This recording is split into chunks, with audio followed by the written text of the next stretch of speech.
Well, hello, and welcome to a brand new podcast called the Vibe Coding Podcast.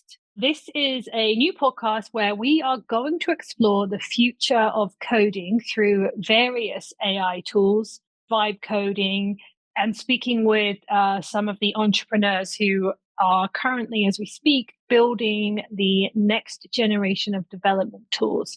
My name is Kaz. My co-host over here is Charlie. Yeah.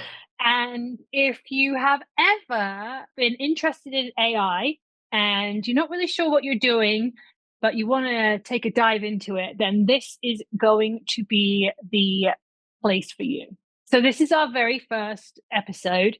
So we're going to just introduce you to us a little bit so you can get to know us. And then we'll talk about why AI and how we got into it and what you can expect from our podcast episodes moving forward. So, as I said, I'm Kaz. I am based in Florida, despite what my accent might tell you. And then my co host over there is Charlie, and you are based in I'm Denver, Colorado. beautiful Denver, Colorado. We like Denver. So You we never have visit here, actually though. Well, anyway. oh my God. This is the introduction to our relationship. We have known each other for about 11 years at this point, 11 and a half years, I think. We've worked together in a previous job, in a previous life, which we'll probably talk about in and out of our episodes that will come up. So we've been friends for a long time, somehow. I don't know how we've remained friends this time. We have a very light-hearted, joking relationship where we constantly throw insults at each other. And if you were to see our text messages, there is an endless amount of middle finger emojis that fly backwards and forwards. So if you will hear us jabbing at each other, it is all out of love. We don't actually mean any of the mean and hateful things we say. Well, at least I don't. That's just the kind of relationship we have, and that will come across throughout our podcast as well. So why don't you tell everyone a bit about you, and you can bore them, and then I'll come back in and save the episode. So, anyways, okay. Yeah, first name is Charlie. From Denver, Colorado, what I've been told is a unicorn, born and raised in Denver. And what am I into? I like to tinker with stuff. I think Kaz knows that. So I like, kind of get my hands dirty, which is, why I'm fascinated with AI now. Grew up playing hockey. I still play hockey a couple times a week, but I'm getting kind of old. And I play goalie, so just my hips are shot, my knees are shot. I do downhill mountain biking as well, which got me into trouble. I had a brutal injury 2 years ago. almost Two years. about Yeah. 2 years ago. Yeah, coming up Yeah. on it. Yeah, tore my shoulder, broke my hand, broke my shoulder blade. I don't think I actually, I think I did have a concussion. I remember the whole thing. It's like I wasn't knocked out, but Yeah. I had a pretty bad headache for a while, and it dented my helmet too. It broke my goggles too. Oof. It was pretty Yeah, it bad. was rough. Yeah, I crashed in a bunch of rocks. But anyway, yeah, just like to be active. Play hockey here in around the Denver area. Yeah, I got into tech 2016, 2017. I first got into cryptocurrency, mainly blockchain, because I thought blockchain was a fascinating technology. And then Kaz and I worked at a magazine, and we left there. I learned how to code just from like YouTube and just kind of like forcing my way to do it and getting frustrated and getting poopy pants and then just being obsessed with it. And then freelanced web development, started an agency. And that's when, I reached out to Kaz and look, I've got something here. And we had an agency that was very broad in scope, just trying to do everything for everybody. And then we niched down to a specific sector that we work with. So we have a separate podcast from this, but it's been a hell of a ride. SEO is, it's changing because of AI overviews, but the tools that we use is what kind of gave us the idea to start this podcast and what we're subsequently building as well. So yeah, that's kind of my history. Okay, so a bit about me. I am Kaz. I live in Florida with my husband, and we have two teenage kids and dogs and cats. Both of my dogs who are sleeping right now, being lazy. I spend most of my weekends, if I can, on our boat that we like to go out. I'm not into fishing. I will not be discussing catching anything because that is not my jam. I'm more of a lay on the boat and catch some race type person. I'm an avid reader. I currently am on book 56, I think, for the year. And we're in June. I read a lot of all over the place, not much into science fiction, although Project Hail Mary was one of the best books I've read. And I'm really not much into fantasy, although I have read some. But outside of that, I'm currently working on my personal library. Depending on who you believe, some people will say a personal library needs to be 1,000 books. Some people say it needs to be 500. And I'm currently at 700 physical. And however many I have on my Kindle, I don't really count those. So there's that. And then additionally, I am a big F1 fan. So that does come up in topic of conversation. I'm trying to drag Charlie along into the F1 fandom, but he's like on the periphery of all of that jazz. You don't even watch any races, do you? No, not really. I don't know. It's just No, not. I don't not know. your jam. Yeah, it's all right. I Okay. think if you go to a race, that would change. I do. I genuinely Yeah, do think that would probably. change. But anyway, so that's pretty much about me. All of my husband's family, everybody lives like 5 minutes from him or from us. All of my family is back home, home being England. So I don't get to see them very often. But obviously, because I sound different, it comes up a lot. And that's pretty much it. So, yeah, as Charlie said, we worked together before for a few years with a magazine. Charlie led sales, I led operations, and that's kind of how we met and Not a became big deal. friends. Whatever.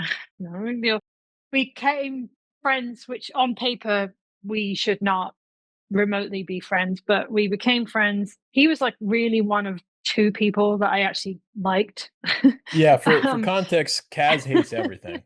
So just keep that in mind. Just be aware. For some reason, and I don't know why, but Charlie was one of two people that I actually genuinely really liked at the company and have stayed in touch with, only two of them. And then we kind of went separate ways. We had various reasons for leaving the company, and I went and did something else. And then Charlie started developing his company and would reach out for help here and there. And then we kind of came together, and we, like he said, we started working on an agency that he literally grew from the ground up during COVID. The man did not leave his house, to the point that, like, were we going to stage an intervention? And I know nobody was leaving their house in COVID, but like didn't leave his house, It like was never went to the before COVID. grocery store. I was quarantined before COVID. Yeah. Well, it was right before COVID, but then you had the excuse of, well, I can't leave now because COVID. Um, but that led to successful, agency. And then we did that for a while. And then we, like he said, we kind of narrowed it down into doing SEO specifically for cannabis industry. And we do have another podcast that we we do every week, which is called the High Rankings Podcast. So if you're interested in SEO, that podcast is specific for cannabis dispensaries, but you can take almost every piece of advice or every person we've interviewed on there and apply it to basically any other industry. The difference between the cannabis industry and every other industry is that you cannot advertise you can't advertise, like, you can't buy ads on Google and things. So it makes it a little harder, but that you can still apply all of the rules that we talk about there for any other industry. So if you're listening to this podcast and being like, well, that doesn't apply to me, actually it does. It could apply to everybody. That podcast, you can find that on Apple Podcasts, Spotify, and YouTube. So that's kind of a little intro to us and where we've come from. And now we're here. And I will say, I'm not afraid of tech. I don't dislike tech, but in the world of AI, I had to be dragged into it kicking and screaming. I kind of liken it to like our grandparents and microwaves, in that there's this great invention that now everybody has, nobody thinks about it. And if you buy a house and it doesn't have a microwave, you're like living in the Stone Ages. But back then it was like, oh, it's going to give me cancer and it's ugly and it's this and it's that. And now it's like just second nature to all of us, or most of us. I'm kind of the same way. I see the advantages of AI and I use AI, and it has been very beneficial, but I have some reservations and I don't really know what I'm doing. So this podcast is kind of going to be me learning along with our listeners who are learning, both from Charlie, because Charlie's way deeper into the AI world than I am, but also all of us learning as we go along. So we are going to obviously find different AI apps and platforms that are available and learn how to use them and how to integrate them into our world. But we're also going to show you where we screw up. We're also going to show you how maybe it's not the best thing for that particular job that you're trying to do or task that you're trying to complete. So it's basically going to be one big learning curve for me and our listeners. And also together, we might discover new things that we don't know are available at the moment. So that leads to this question for you. Why? Why are we doing AI? As a person who's like cold on AI compared to a person who's hot on AI, why AI? Why a podcast? And why do you think that this is going to be something that moving forward is going to be successful?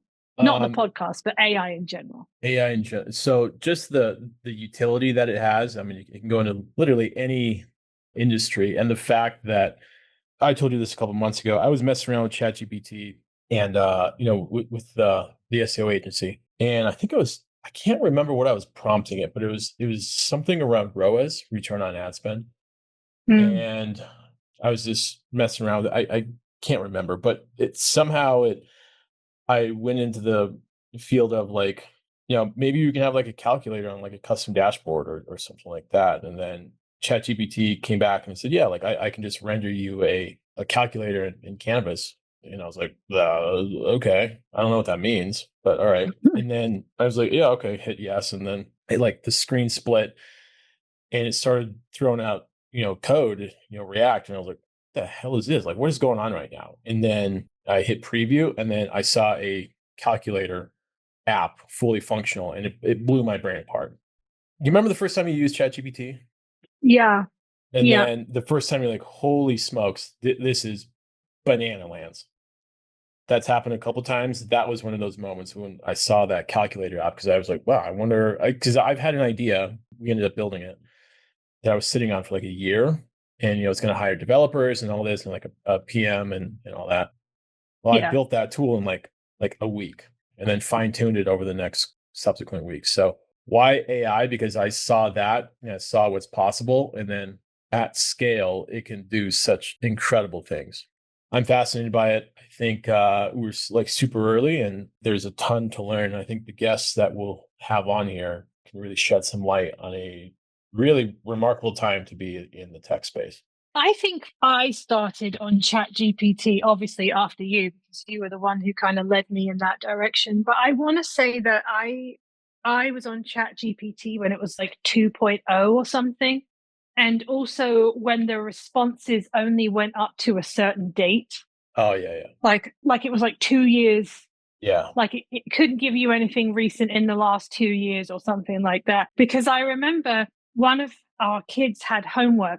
I wasn't trying to have Chat GPT do the homework. I was trying to have it do a research element of it. It was something to do with the banking industry, and maybe something was going on around COVID, and it was something about that. It was something about financial industry anyway. And I remember at the time that Chat GPT couldn't give me the answer because it was like too recent. And I don't think that exists anymore, as far as I know. Like I don't think that time frame is a problem anymore. Do you I haven't remember tried. But the first like holy F moment? yeah, it wasn't on Chat GPT, it was on Claude. What was it? I can't remember. I was working with it with you, and Oh, I was asking it to do something, and it split the screen because ChatGPT hadn't split the screen for me. It split the screen, and it gave me. I was like, I think it maybe like gave me a table or no. I know what it was. I was doing something with keywords and volume. I was doing something oh, with for keywords and tables. Yeah, volume. yeah. Yeah, and you had given me this prompt or something. It was the first time I'd used Claude because I was really familiar with ChatGPT, but I wasn't familiar with Claude. Which, for those of you who don't know what Claude is, it's basically like ChatGPT. It just has slightly different strengths than ChatGPT, which we'll go into when we compare platforms. But it was my first time using Claude, and we were on a screen. We were on a call and we were screen sharing or something, and I was like, the fuck is this? Like, it split the screen and it gave me this table. I was like, what the hell? Like, that was like, oh my God. And I will say, I'm slowly getting there, but you are king of like prompts of like giving it such a specific prompt with such specific instructions. And like, you are so good at getting your AI to really hone in and narrow down and like get into the scope. Like you're way better at that than I am. But yeah, when we did that, and I was like, the hell, like this is insane. And what was cool about it was it blew my mind, despite the fact that I'd been working with ChatGPT for quite a long time before that. So me, I'm like, oh, there's only one AI, it's ChatGPT. You know what I mean? I didn't know there's Manus and there's Claude and Yeah, what was yeah. the one we talked about the other day with Google has Genius or something Oh, like that? Gemini. Yeah.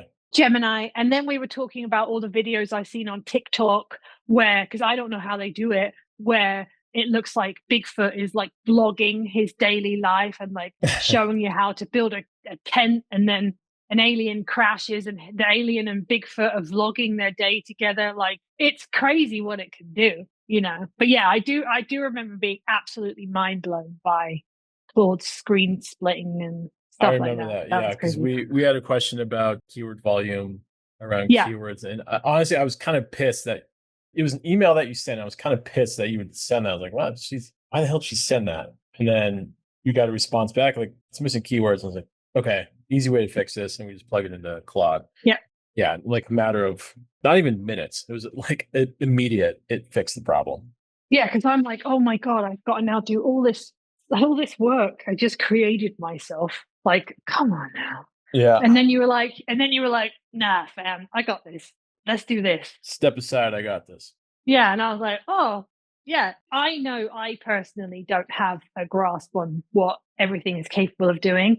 And I know you have much more of an idea, but even you don't know.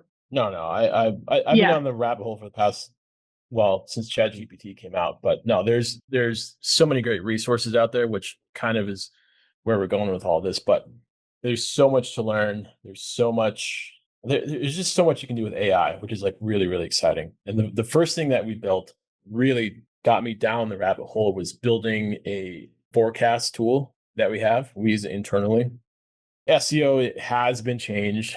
Yes, AI overviews are nuking websites, but with local SEO, the map pack is still there. And so you can reasonably forecast a campaign with logic, of course. And, we put some APIs in there of, keywords and keyword domain. If basically what it is, if based on the historical data of a website, we can reasonably tell when a client will get their money back, their ROAS, return on ad spend.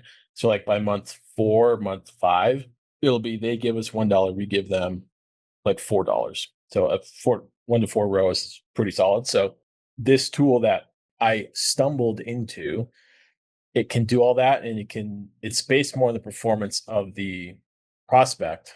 Yeah, because it's SEO, it's easy to build a way more established brand, especially like enterprise level versus like a startup, like a brand new Yeah. domain. Just Yeah. backlinks and SEO jargon, all of that. This forecast tool takes everything into account, and it visualizes and runs the data and analyzes everything of what time frame the prospect will get their money back, which is ultimately what SEO should do. Is it should generate you money. Kaz, how do you use AI? For work purposes, well, actually, I Yeah. think I only do use it for work purposes. I don't think I use it in my real life.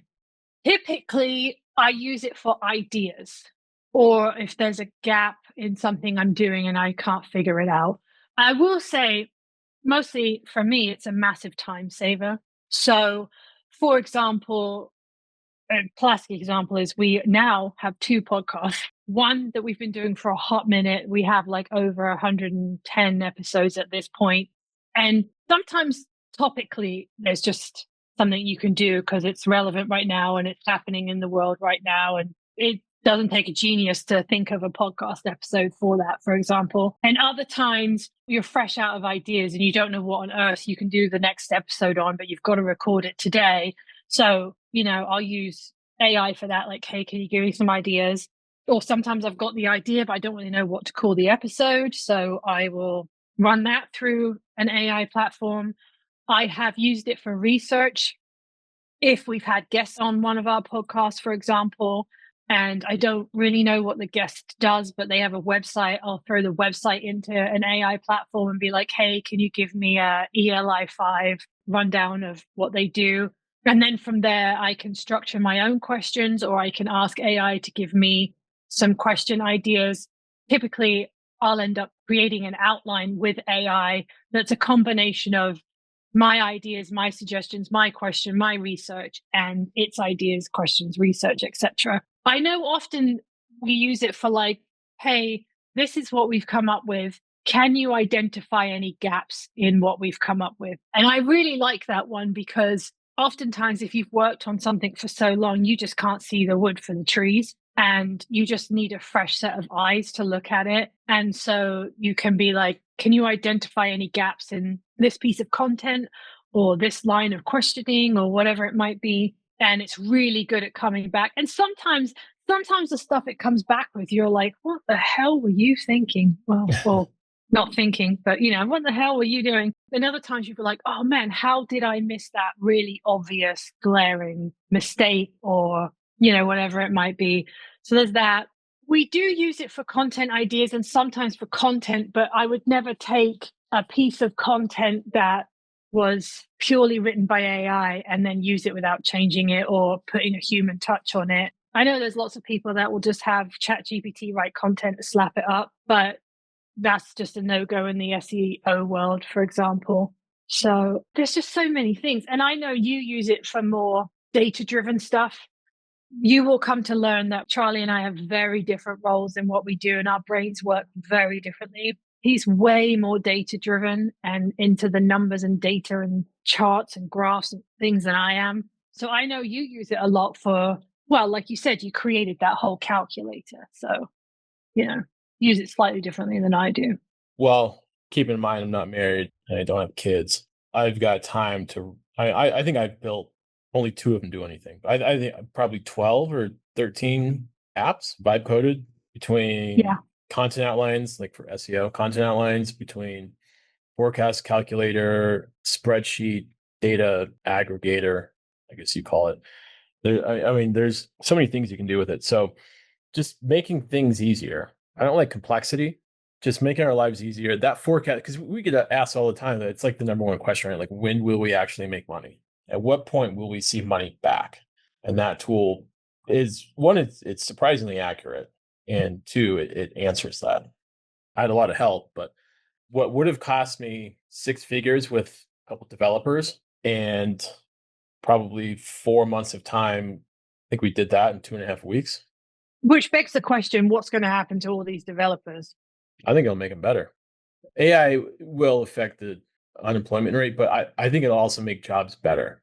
Well, they'll just pivot because Yeah. developers are incredibly talented at what they do. I mean, that's why they get paid what they get paid, because they literally create and change companies on the Yeah. daily, The value So, that they bring. Yeah. yeah, so their ability to pivot using the skills that they have that are exceptional, maybe that's what happens to them. So I know as we progress and we do more episodes, we'll like deep dive into all of the AI platforms that we're familiar with and some that we're not. So I don't really want to go too deep into every single platform, but can you give me like a rundown of on your everyday life, working life, what platforms you would say that you currently use the most and like a really brief overview of like what each one does? Because I can tell you I'm only really familiar with ChatGPT and Claude, and they both basically do very similar things. I would say as far as like content and ideas, I think Claude is better, but that's just my like personal opinion at the moment, and I think that can change as each one like evolves. So like what do you I think you use Manus quite a lot, don't you? For like research Yeah. stuff, yeah, but I like Claude just because I think the reasoning is better. Like when you put good prompts into it, like good guardrails, I think Claude has better answers. And I think they're more organized too. So for like content outlines, competitors, ripping apart competitors, maybe even putting together like a monthly review PDF or something like that, or just general ideas. Yeah, I've been using Claude a lot. I think from what I could tell, I don't know, I've been using it for 6 weeks maybe. The ability to take the prompt and spit out what it is you're exactly looking for. I've had better experiences with Claude.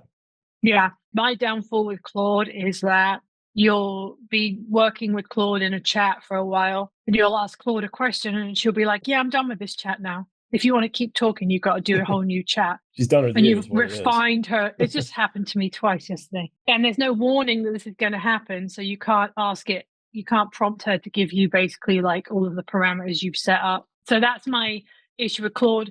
My issue with ChatGPT, on the other hand, is that you can chat to GPT in the same chat forever and ever and ever. But then like the responses get slower and then it just pauses and you got to reopen it.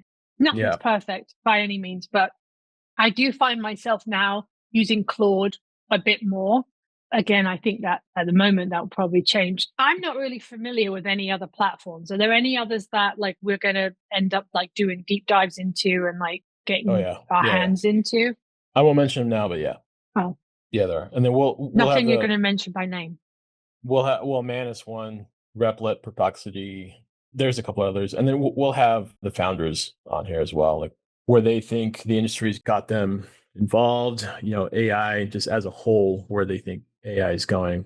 We've got some pretty cool things lined up. But as far as individual LLMs, yeah, Manus was the first one where I was like, whoa, this is like creepy.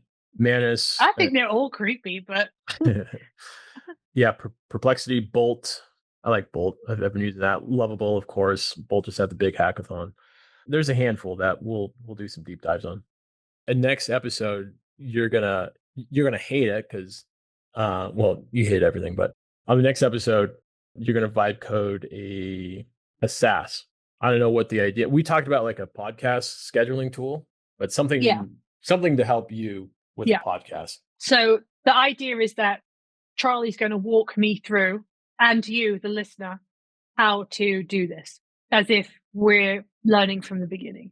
Like I said in the beginning, our role in this podcast is basically to like teach you how to use AI platforms. And you might have some idea, and that's great. So the idea is you're going to learn from every episode. So basically, he's going to talk me and teach me how to do that. And then at the same time, you'll be learning. So that's kind of the whole idea behind that. Also, I really want to do an episode on like how to use AI platforms in your life outside of work and like what kind of platforms there are out there. Because I understand, obviously, like we use AI in our jobs, and that's really the point of this podcast. But I also think that there's lots of people that use AI in their daily life that are it's not involving their work at all. And I don't know how I would incorporate it into my life, which means there's people out there who are listening to this podcast who feel the same way. And I'm not talking about creating TikToks or, Instagram reels or something like that. I just mean like in my daily life. How Mhm. can these AI platforms help me to be more efficient in my daily life or improve on my daily life? So it might be something like, I don't know, ChatGPT. I have these ingredients in my fridge. I'm really trying to focus on like my protein. Can you make me a recipe using this? Like maybe that's the answer. I think there's ways to do it outside of a work environment that I would love to be able to dive into a bit more as well. So my girlfriend's mom, she went to a specialist, like a dietitian, and Mm-hmm. they're going to charge her close to 5 grand to have like a meal plan, basically help her lose weight. Uh-huh. And then my girlfriend, Austin, she's like, no, why don't you just use ChatGPT to come up with a diet plan? You know, give it all your KPIs, basically, all your data. And she did that 2 weeks ago, and she's already lost like 4 pounds. For sure. And Yeah. I think like that's a great way to start because then if you're still having some issues or you're still struggling with something, you can take all of that data because most people who are in that situation are going to use an app like MyFitnessPal or Lose It or something, right? So you can take that data and put that into an app like that. And then if you're still struggling, now you've got all of this great data that you can take to a dietitian and Mhm. they can find the gaps. Because I do think certain things require a human element, right? Because I could do the exact same diet that Austin's mom is doing, but one of us are going to be more successful for whatever reason that might be. Yeah, But you can right. now you've got all of this data that you can take between, how you've lost the weight, when you lost the weight, and what you were eating, and when you were eating, and what kind of time of day you were eating, and show that to a dietitian, and you could tweak it ever so slightly and be more successful. Yeah, yeah. She was Yeah. her mom was pretty blown. She she actually stopped using it because she was afraid of Really? it. Yeah, which I mean, I totally get. Like if you've never, she's retired. Like why would she use ChatGPT? Like It's she'd the heard, microwave situation. It yeah, really is. she'd heard of Yeah. it, but then this happened. And she's like, I'm not opening my computer for the rest of the night. That's why I'm saying, like, I do genuinely think that even you in your daily life outside of work, like you said, your interests, right? Mountain biking, hockey, being outside, just being active in general. I think there's ways to incorporate different AI platforms into that. I think so. When I was at Trestle over the weekend, the downhill bike park here in Colorado, which is by the way one of the best in the whole country, we were kind of throwing around ideas of like, of course, AI came up, and I was like, I wonder if we can make an app to share with a bunch of buddies to tell us like where they're at the mountain, and then like at this day at this time, I'm going to be on this trail, and then like we can all meet there, kind of thing, something like that. Like we were just messing Yeah, around and with. then you could build into the app like the weather that's going to be on those days that you're going to be there, maybe the Yeah, condition of the trail, because sometimes, the trail you think it's going to be in one type of condition and you get there and it's just trashed, or yeah, you know what I mean? Like real time, like you would include like real time images of the yeah. I spot on the wonder. trail that you're like, I wonder if I think there is an API for that actually. Trestle. They might have that. But yeah, one of the best trails on the mountain is closed because it's in trees. And so like the dirt is still just like basically mud. oh, Um yeah. yeah, so maybe you can have like live feeds. That's a good idea. Maybe that will be a future episode. There's so much I think that you can do. And I also think that there's so much for us to be able to explore in these episodes, both from a point of view of having used AI and then also from a point of view of, oh, there's a whole new AI platform that just came out. Let's Hmm. take a dive into it and see how it works and how we think we can integrate it, whether it's content, whether it's analysis, whatever it might be. I think there's such an opportunity to really discover. And I think we're right at the beginning of understanding what AI can do, and also at the beginning of AI companies coming. I mean, some of them have been super successful, obviously, but I think there'll be more and more that kind of come along and they'll just get better and better. I think so. I think there's going to be more people that use it and of course build with it now that the barrier to entry is lowered. I think we're just going to see some really really cool stuff. Are most AI platforms, at least on some level, free? I think Like I so. know, like I know, like ChatGPT, there's a free element to it, but then if you want to spend money on it, you get Token, more whatever. conversations in a day or Yeah. whatever it might be. Yeah. But at least initially, the basics of it are free. Yeah. Well, there we go. Okay, I think we'll just wrap up the first episode. Really, it was an introduction to us, introduction to what we do, introduction to what the podcast is going to be. I say that, but I will also say this caveat is that 90% of what we think we're going to do when we go into it ends up evolving and changing and becoming something better than we originally thought it was going to be. And I do think that's what's going to happen with the future of these podcasts, just because, particularly with AI, it changes so much and so quickly that I think the foundation of what we want to achieve with this podcast will remain. But I think how we get there will evolve along with the AI industry itself. So, I think so. That's the um, exciting part. yeah, it's a whole new world. And like I said, I am kicking and screaming a little bit into the world of AI. Uh, I get excited about it. I get nervous about it because I think that there are questionable people out there who will probably do questionable things with it. But that's not us. That's not what we're about. No, we're We're all we're about we're good here things. to cover it, to see what is possible with it, to build with it, and to share it. Yeah. So we'll be back next week with another episode. And in the meantime, if you have any questions or there's something that, because you're probably new to it just like I am, that you want us to cover in a future episode, please feel free to give us the suggestions, any questions that you have, or if there's a particular platform that you want us to take a deep dive into, let us know that, because we are 100% open to suggestions and questions. Real quick, before we hop off, what are your thoughts on the F1 movie? I'm seeing it on Friday. Did you think it was a stupid idea to have an F1 movie? Did you think like, oh, here it comes, like that kind of thing? A bit of both. I think having Sir Lewis Hamilton involved in it, I think means that in terms of authenticity, I think it will be better than I anticipated. For those people who follow Drive to Survive, you will know that in earlier seasons of Drive to Survive, there was a lot of people unhappy with it because they would take scenarios from one race and make it seem like it happened a different time and just to create drama. And I know Lewis was very particular about even down to like what gear somebody would be in on a certain part of the track and the noise the car would make whilst doing a certain maneuver. So from a technical aspect, I think there probably won't be too much to pick apart. From what I understand of the synopsis of the movie, I think it's horseshit. The idea is that we come into the movie with like 6 or 9 races left to go in the season, and the crappiest team on the grid, their goal is to win a Grand Prix, just one Grand Prix that season.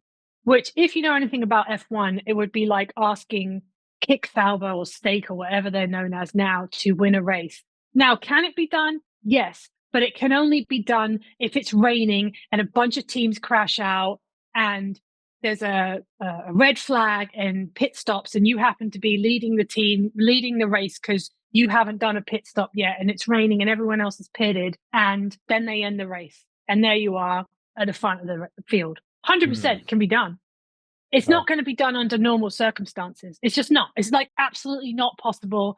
So that aspect of it, I'm like, And then the other aspect of it is the idea that Brad Pitt has been out of the racing world for 30 years, and he's going to come back and all of a sudden know how to drive a car and within like tenths of a second of everybody else. And that's not likely. And third of all, did we need a romance between a driver and an engineer? No, we didn't. We just Is that didn't. what it is? Oh, okay. There's a romance in there. I think she's an engineer or a strategist or something. I'm not against the romance idea, but I just don't think it needs to be with somebody within like the F1 team. And typically, historically, if 2 team members are in a romantic relationship, typically they won't be allowed to either have it or work together. So yeah, it's a huge distraction. but also this is Hollywood, right? So you have to go into it with a Hollywood view mindset and understand that it's probably going to be pretty technically accurate, but the idea is that we get people more into the sport. And if that's how you get people into the sport, that's great. So I am seeing it tomorrow. My husband and I already have tickets. I am seeing it tomorrow. I think the camera angles and what they're able to do with that would be phenomenal because it's the same team and the same techniques that they used in the last Top Gun movie. Mm-hmm. So I do think from that aspect. But I can report back next week because I will see it tomorrow. Okay. Looking forward to it. I'll let you know. I'm not looking forward to it, but our listeners will be. I'm sure they'll be thrilled with my takedown of the F1 movie. Riveting. I'm sure they'll be like, did I come here for AI help, or did I come here for Taz's angry F1 movie review? Airing of grievances. What did I come here for? Airing of grievances of the F1 movie. Yeah. On our other podcast, we used to do a section called "What Vexes Kaz," and because lots of things do, but we didn't do it anymore because we're trying to be a bit more positive. But there were lots of things ranging from people who don't put carts back at the grocery store to road rage. It was all over the place. Anyways. Yeah. Okay. Anyway, that's it. We'll wrap up now. We'll be back next week with a whole new episode. And we hope that you follow us along for the journey and that as I learn, you will also learn. Peace.